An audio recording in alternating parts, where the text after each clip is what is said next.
Selamat datang di channel Tutorial, channel yang semoga bisa membantu permasalahan kalian. Nah, di video kali ini Tutorial akan memberitahu kalian bagaimana cara terbaru dan tercepat membuat game pass di Roblox laptop atau komputer, guys. Nah, langsung aja yuk ke cara yang pertama. Cara yang pertama, kalian login di akun Roblox kalian di browser, guys. Di sini Tutorial pakai Google Chrome ya.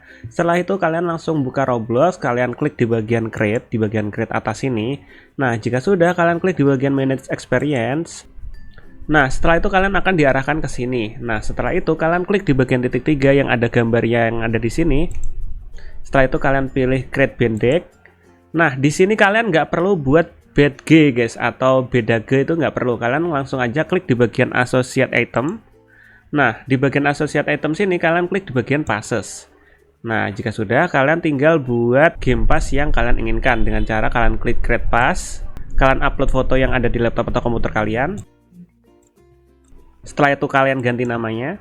Nah, jika sudah, kalian klik create pass.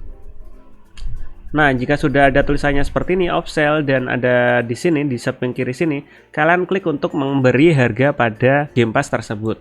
Nah, kalian klik game passnya. Setelah itu kalian klik di bagian samping sini ada tulisannya sales. Nah, jika salesnya sudah kalian klik, kalian aktifkan item for sale. Udah deh, kalian tinggal masukkan harga yang ingin kalian pakai, guys, gunakan. Nah, di sini Tutorial mau ngasih harga 300 dan kita klik save. Nah, jika sudah berwarna abu-abu seperti ini, itu tandanya game pass kita sudah ada harganya, guys. Kalian tinggal klik di bagian back to associate item. Di bagian game pass ini kalian klik dan tada. Di sini kalian bisa lihat harganya sudah 300 Robux. Nah, langkah selanjutnya kalian bisa klik link game passnya dengan cara kalian klik titik 3 ini.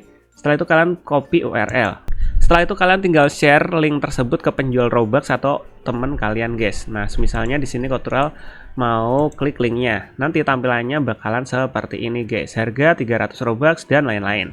Jika kalian ingin edit harga Robuxnya, sama aja kalian tinggal klik di bagian gambarnya. Setelah itu kalian pilih sales. Udah deh, kalian tinggal edit harga game passnya.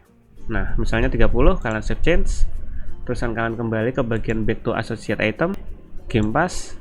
Udah deh, berhasil berubah, guys. Dan mungkin sampai segini aja videonya Tutorial. Jika kalian ada pertanyaan atau mungkin ingin request tentang video tutorial lainnya, kalian bisa komentar di bagian bawah video ini. See you in the next video. Bye bye.